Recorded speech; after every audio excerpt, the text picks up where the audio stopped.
Hey guys, it's Josh Del Sol. For those of you that are on a mailing list, you know that we're in the latter stages now of the follow-up project to Take Back Your Power. And I just want to ask you something. Have you ever felt compelled to do something? Well, it was like that for me with Take Back Your Power. It's like that for me with this follow-up project. And it's also like this about this video that I'm just about to share with you now. I've taken a couple days in the past week and put this edit together of something which the world really needs to know about. And that's how the FCC is planning and have already approved 5G technology. Now I know what you're thinking, 5G technology, it's just the next level of evolution in cell phone communications, and we're just going to have better bandwidth and be able to have support for more applications and so forth. But if you've seen Take Back Your Power, you know that there are very, very serious health risks associated with the proliferation of wireless technology, be it smart meters, be it cell phone towers. Thousands of studies indicate harm. So with this 5G, there are some very, very serious things to be concerned about, both from a health standpoint and also from a surveillance and rights standpoint. So this piece that you're about to watch is going to get into something that, again, the world needs to know about. Last Thursday in Washington, D.C., at the FCC rubber stamping approval meeting for this so-called 5G technology.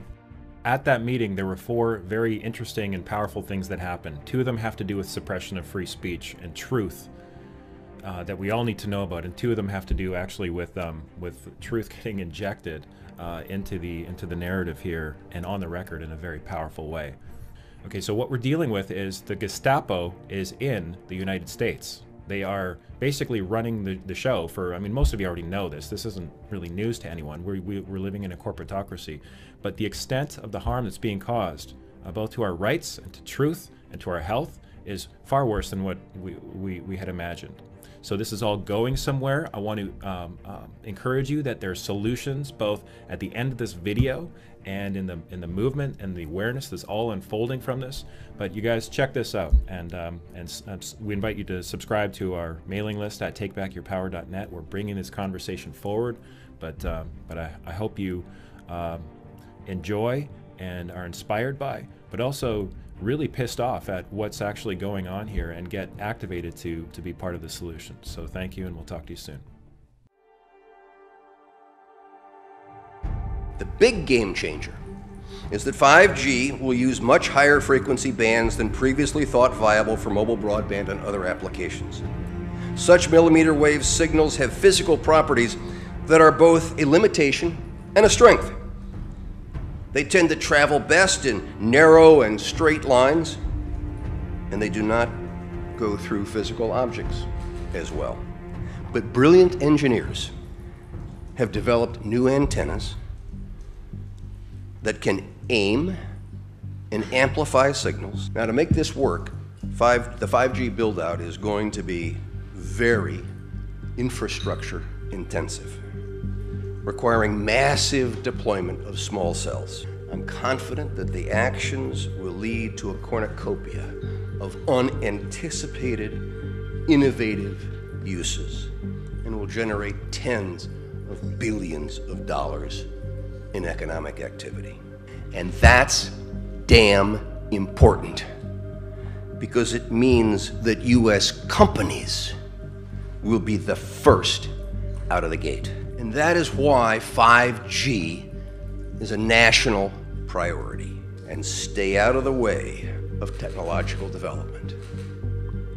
Unlike some countries, we do not believe that we should spend the next couple of years studying what 5G should be or how it should operate. The future has a way of inventing itself. Turning innovators loose is far preferable to expecting committees and regulators to define the future. We won't wait for the standards. We're already seeing the industry gearing up to seize this opportunity. Verizon and AT&T tell us they'll begin deploying 5G trials in 2017, and the first commercial deployments they're talking about are expected in 2020. And we're not done. As part of our July 14 action, we also plan to ask for comments on opening up other high-frequency bands. Many of the high-frequency bands that we will make available for 5G currently have some satellite users, as well as some Defense Department applications, or at least the possibility of future satellite and defense users. This means sharing will be required between satellite and terrestrial wireless, an issue that is especially relevant in the 28 gigahertz band. But if anyone tells you that they know the details of what 5G is going to become, run the other way. If something can be connected, it will be connected. Hundreds of billions of microchips connected in products from pill bottles to plant waterers. We must reject the notion that the 5G future will be the sole provenance of urban areas. The 5G revolution will touch all corners of our country. A lot more antenna siting decisions by local governments and tightened our shot clock for siting application reviews. America's local governments will play an important role in determining how we fulfill this national priority. You can be sure of only one thing. The biggest Internet of Things application has yet to be imagined. Tens of billions of dollars in economic activity. And that's damn important.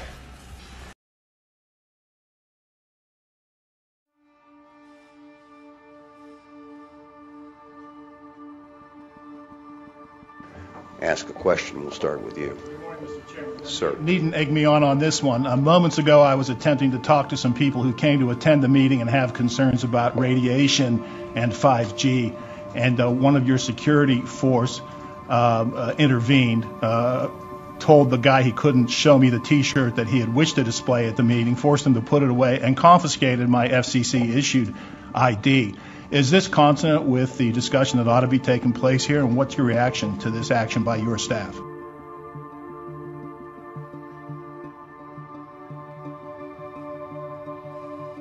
I've just heard about it for the first time, Todd. I mean, obviously this is an open meeting, and I'm sure that if your credentials have been mistakenly taken, you will get them back. But there is a responsibility for everybody who comes here to behave responsibly.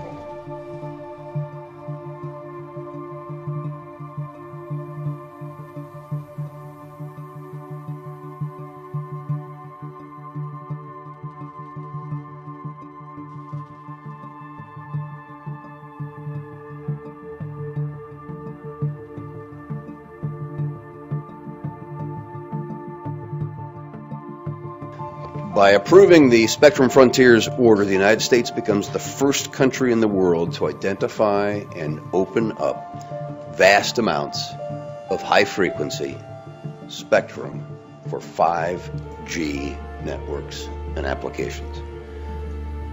This is the most significant step yet.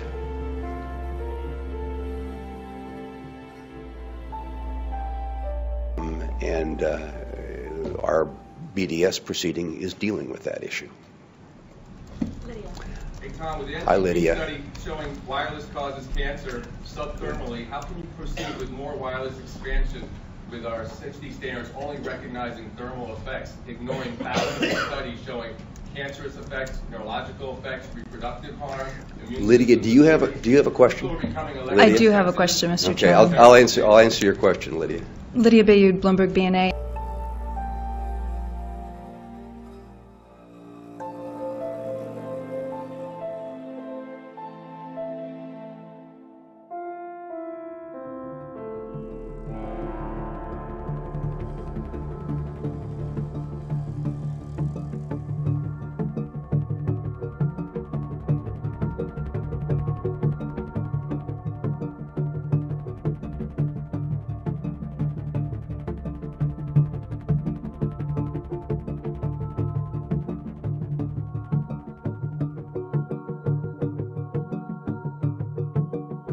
Can you just let us know what happened there and your role in those events and what's the significance there? Yeah, I call this G-Day for the 5G being rolled out. We tried to hold up a sign and inform them about wireless radiation causes cancer before they were making their decision. The sign was taken away from us. I then tried to grab a shirt out of my bag just to hold that up, sitting in my seat very, very innocently, and the head of security there threatened me and tried to grab my shirt, and we kind of struggled with that. So you didn't even get the shirt out of your bag, or it wasn't even displayed yet, or anything, and the guy was just on. Sign wasn't displayed, the shirt wasn't displayed. He was really quite on us, and he watched us the rest of the time. We're sitting right in front of us, just like a hawk, and threatened to kick us out many times. Wow. So what happened when Todd, the journalist, came over to talk to you? Okay, so the hearing, actually, they vote, and the hearing's over. It's recessed, and people are just talking and hanging out before there's a press conference starting in I think it was about 15 minutes later. Okay. So one of the members of the press came over to ask us what happened, because they were near where they took away the sign. The woman who was holding up the sign was explaining what it said, and I actually was talking to some of the media already, and I saw her talking with that media, and I walked over.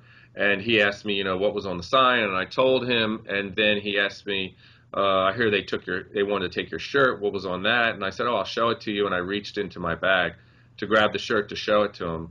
Now, mind you, the meeting's over, and we're just sitting around.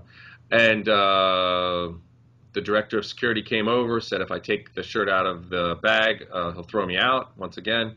And the reporter explained I was just answering his question. I was just showing it to him. And he told the reporter if I took that shirt out, he would throw me out and the reporter. Wow. And this is a reporter from Bloomberg who reports from Bloomberg News. And he reminded the director of security who he was.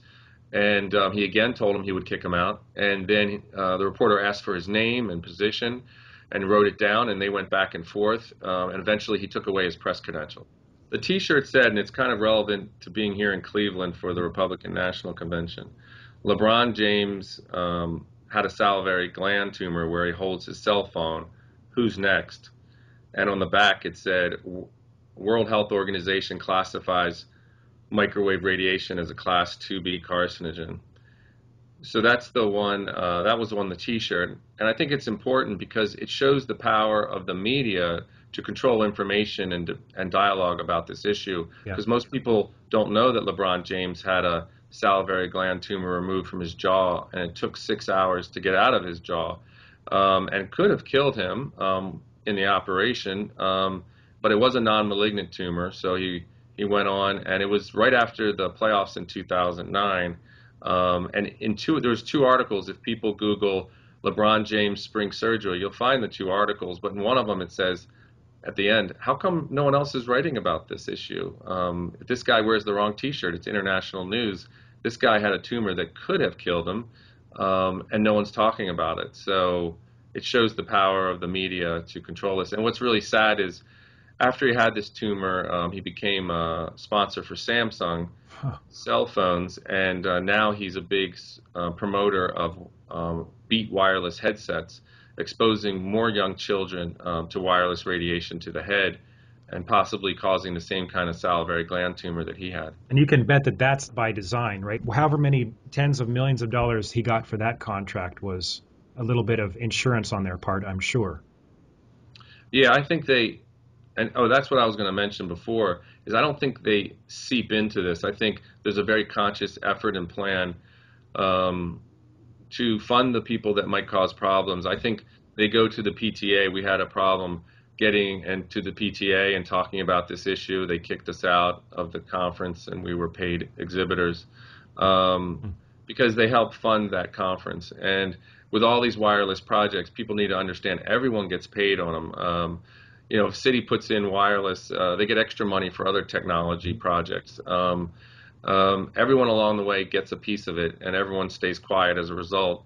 And in the end, our health is being sold down the road, and sometimes not for very much, sometimes pennies per person when you consider a national contribution. I mean, Tom Wheeler delivered a campaign contribution of $700,000 to President Obama, and then he was nominated chairman of the FCC about a month later. Yeah. You break that down per person, it's just pennies. Are they scared of the truth coming out about the harm that 5G is going to cause on wireless? Is that, I mean, this big NTP government-sponsored $25 million study just came out, right, last month, and so what's happening with regards to that? Is that why they're going to these draconian measures? You ask why they're not answering questions, why they're afraid to talk to us. And that's exactly the question I asked Commissioner Riley. You know, he came off the stage, he was the last to speak, and he came off the stage, and I just went towards him. Immediately the security guy was jumping in between us, and but you know, I was not moving, security guy could not move, so O'Reilly could not move, so I could speak. And then I told him, I mean, why you're not answering my question? Why you're not, I mean, I'm the public, I'm the taxpayer, I'm paying your salary. How come you're not answering my questions? What is it that you're hiding? What are you afraid of? Answer the question. Just answer the question. Yeah. And, you know, he was silent. And that's, yeah. So, I mean, they clearly aware of the NTP study. They're clearly aware of so many people getting sick. They're clearly aware that they've been lying to the public for decades. They're clearly aware that there are thousands of research papers proving that this technology harms. So there's no way they're not aware of that. So they know that. Why they're doing it? I mean, how can someone be that evil? I cannot understand. And do I think that they're now moving forward very fast because of the studies? It's very high likelihood. I do think that they know, and our presence there was another indication to that we're not going to be silent anymore. Science is becoming more and more loud on this. Yeah. Scientists are becoming more louder. This is bound to explode. And so I guess they do understand that if they move forward fast, it would be much more difficult to take things backwards. So could be. I mean, I don't know. I'm not a mind reader, but yeah, could be. The whole event was very, very sad portray of how things work, how government executive act, on how industry control things, and how the public health is being ignored, and how the public interests are being ignored by interest parties. Very, very sad portrait.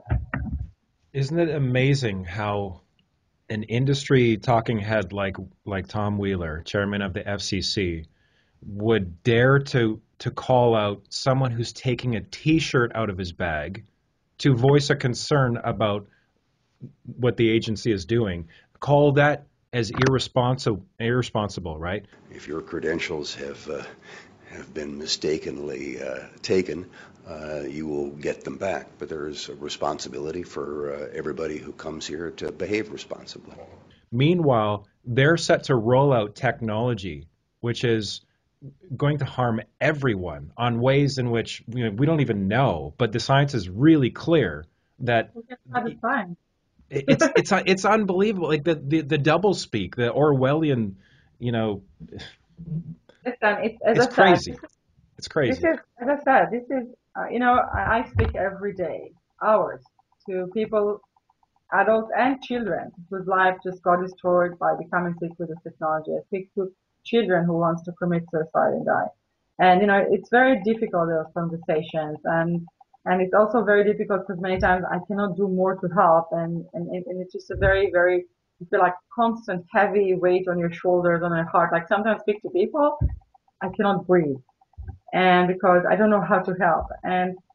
But living with electrosensitivity, and I was severely electrosensitive, and living with, people's stories every day and night, it's difficult.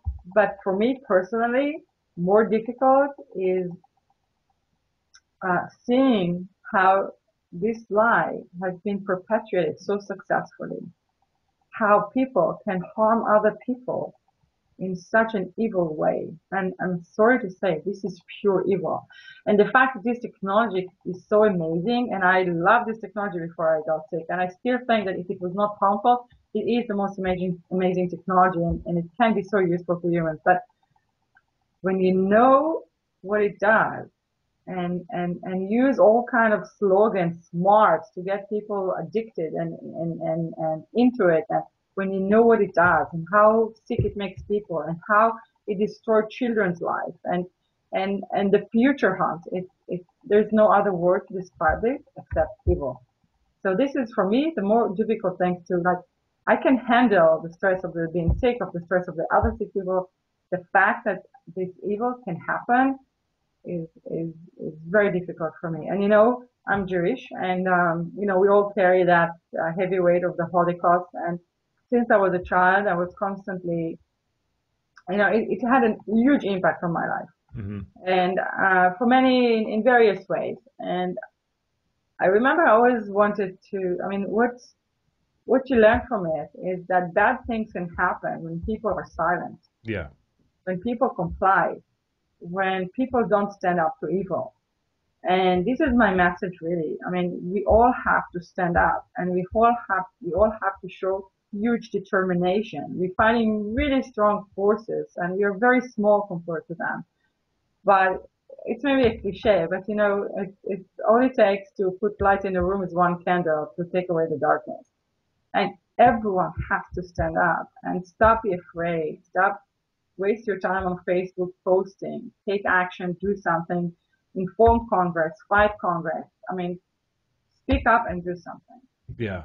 So what do you think about the concept of individual accountability and liability, for example, for the people making these harmful decisions, and the people of this country and other countries actually, using techniques of individual accountability going forward?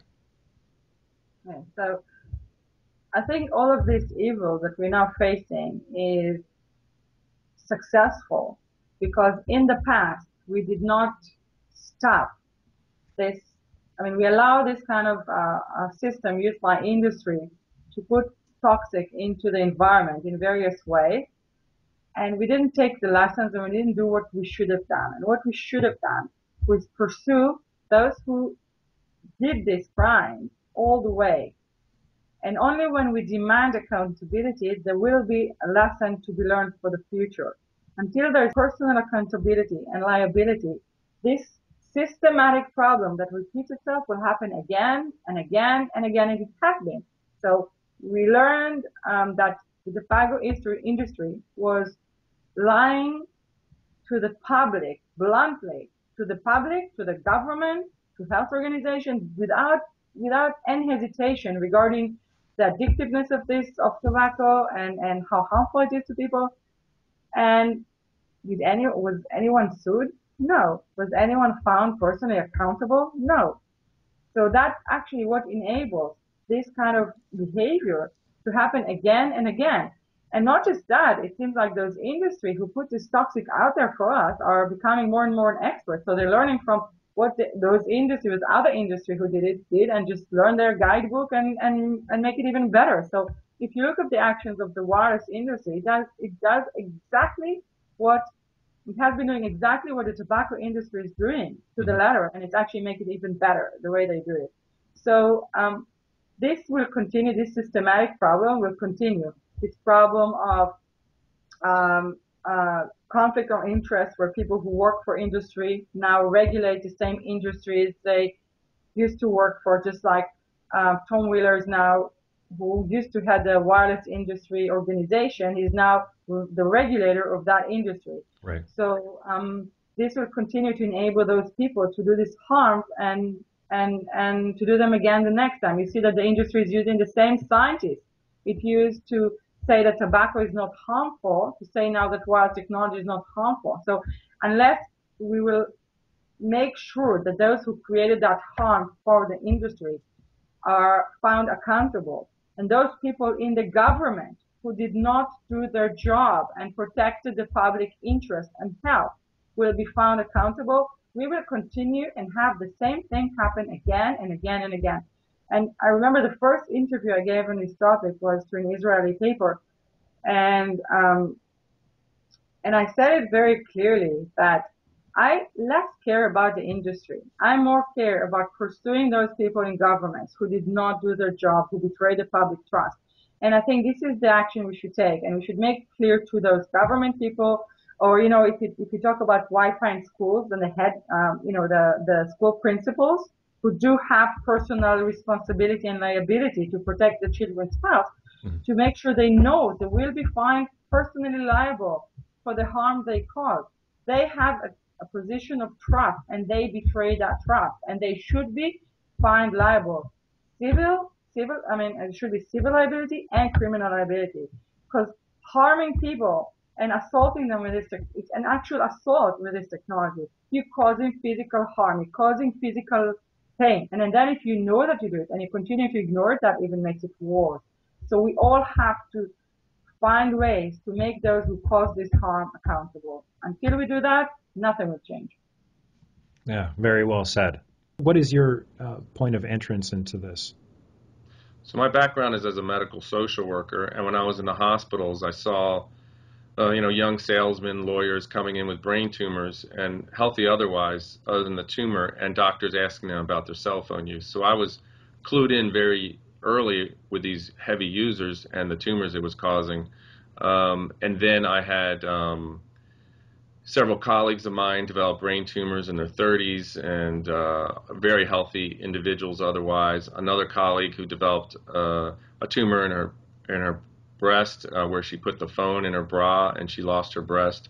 And then I was working in my school district, and they're planning on rolling out school-wide Wi-Fi, and I had done the research because of my colleagues getting sick, and I knew it was a bad thing, and I started fighting with a school district not to do it and go wired instead of wireless, and I fought almost 3 years, providing them the information they needed to make a good decision, and I was simply ignored by the teachers union at Los Angeles Unified School District and by the school board at Los Angeles Unified School District. And I couldn't get the parents rallied as well, although I didn't have the resources really to do that. And it's really sad because now I'm hearing from Los Angeles Unified School District teachers that they're getting electrosensitive, developing neurological symptoms, and other teachers developing cancer about a year after they put in the new Wi-Fi, because it's a very, schools are now our most dangerous places to be. You have 20 to 40 wireless transmitters in their iPads and wireless laptops, and then you have 2 to 3, in LA Unified, it's 3 commercial grade wireless routers per room, and then you have each room with the same thing and it all multiplying. So you have really the setting of the most significant exposure in our country, and the most vulnerable population being exposed are small children, which we know are 3 to 4 times as sensitive to all environmental hazards. I think more and more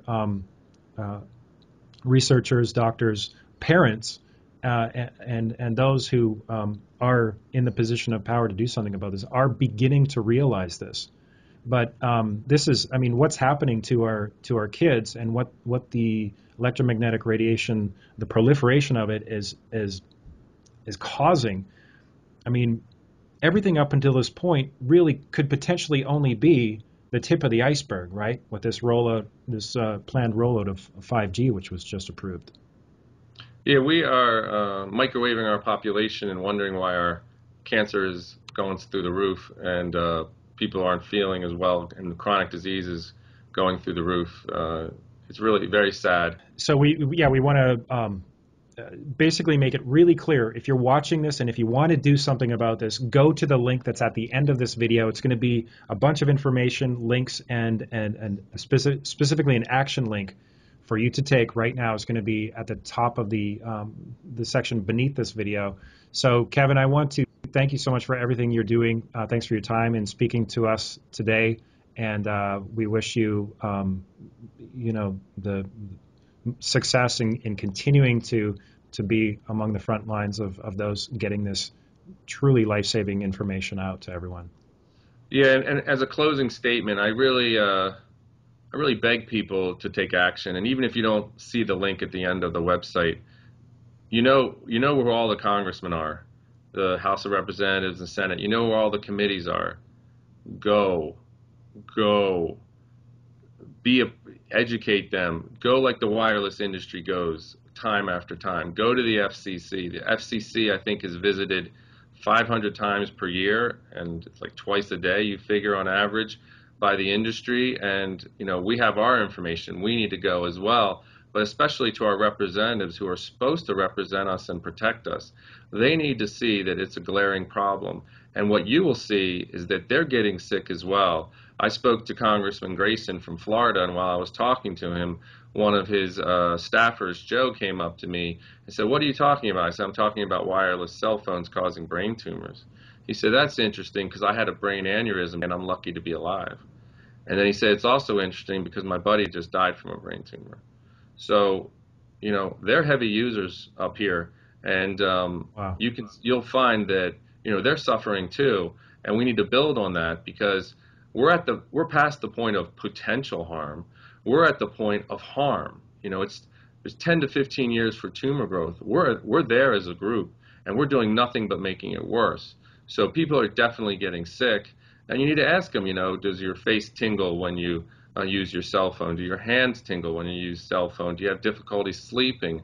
Have you ever gotten nauseous using the phone? Do you feel funny when you're around Wi-Fi or getting close to it? And you'll be surprised. People are getting sick. For instance, I spoke to Congressman Rush. Congressman Rush had a salivary gland tumor, which Israel has associated with cell phone use. Mm-hmm. I spoke to one staff office, and one of the staff members, a very young woman, went by me with a cane. Mm-hmm. And I said, "I don't mean to be nosy," because we were done talking. "I don't mean to be nosy, but what's wrong with you?" She says, "I have this rare immune system disorder, and it's basically eating my spine." And I said, "Well, you should look at reducing your wireless radiation exposure, because for some people it makes the immune system just go berserk. And it could save your life, and it's a relatively easy thing to do to reduce your exposure." And she listened to me, and she says, "I'll think about that. It never hurts to reduce my exposure." So we need to reach out and educate this community, and we need to do it now. Time is gone. The time to wait is over. We need to stop this before they auction this spectrum. You need to go, whether it's by yourself or with others. You need to go. Yeah. Thank you. Couldn't have said it better myself. Thank you, Kevin. There you heard it. We got our marching orders. We know what to do. There's links below. Kevin, thank you so much, and we'll look forward to your future updates. All right. God bless, and everyone take care of themselves, and let's take care of everyone else as well. Absolutely. Bye, you guys. Moments like this are made for rebellion. Stand up and be counted. 1, 2, 3. We made a promise to live in peace and be honest. War after war with no end in sight. Yeah, yeah, yeah.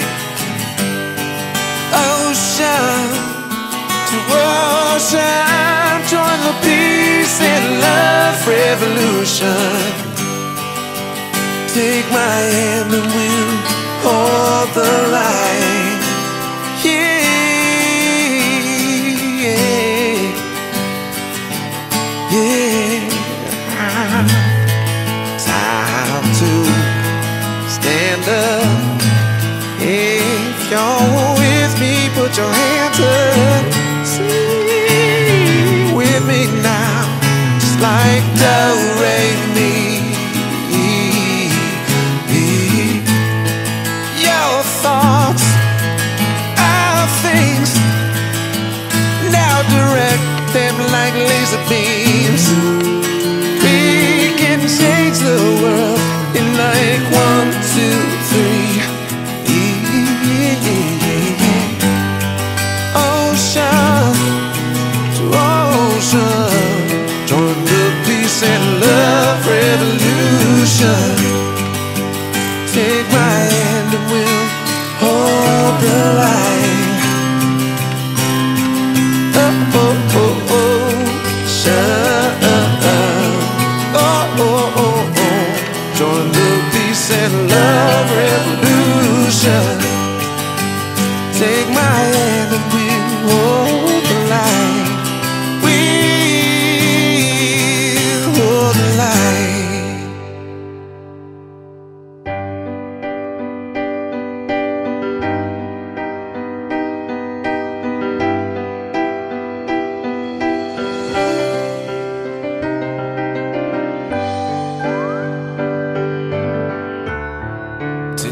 is the day that I throw my stupid cell phone away.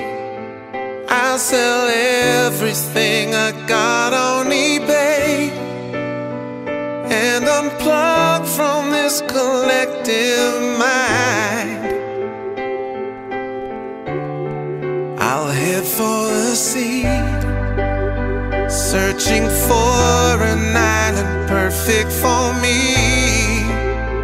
only to find this brave new world isn't free.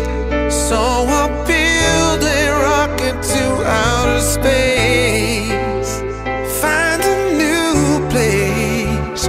I need to stop orbiting other people's planets. I know that I was born to build a planet of my own,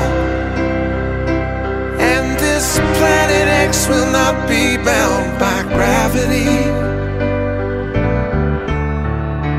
Look at the moon on the dark side. I notice a room.